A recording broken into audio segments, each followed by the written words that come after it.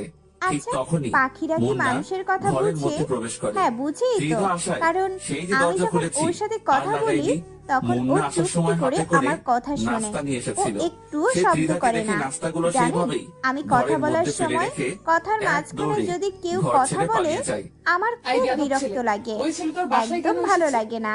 সে আমার আচ্ছা, বন্ধু হয়, আপনার তাই নাম তো এসেছে। আমায় বলেননি। তো এইভাবে আমি দৌড়ে জানিও পালালো না, কেন? অথচ দেখে আপনাকে আপনার দেখে। নাম না যা, জেনেও ওকে গিয়ে ধরে কথা নিয়ে আয়। বলছি কত। ওকে ধরে কি এনে নাম আমার আপনার? সামনে হাজির কর। এক নাগাড়ে ত্রিধার কথা মতো জেনিয়া কথাগুলো বাসা থেকে বলে বের হয়ে থামলো, মুন্নাকে আর ফোন আমি দিলাম। অপলক দৃষ্টিতে এই মুন্না, কই ওর তুই? দিকে তাকিয়ে তোকে ওর ত্রিধা কথাগুলো বাসায় আসতে শুনে বলেছে। গিয়েছি। তাড়াতাড়ি কি সুন্দর বাসায় করে আয়। মেয়েটা কথা আকাশ, বলে। আমায় কি মেরে ফেলার আমার নাম প্ল্যান জানতে করছিস চাইলো। তোরা? বললাম, আরে কি সব বলছিস? হ্যাঁ, ও আসলেই তোকে তো আমরা মেরে আমার ফেলতে নাম যাবো আপনাকে কেন, বলা পাগল? হয়নি। ত্রিধা আমি তো না তোর একটা সামনে নিয়ে পাগল। যেতে বলেছে। সুবন তো আমার তুই নাম। বাসায় আয়।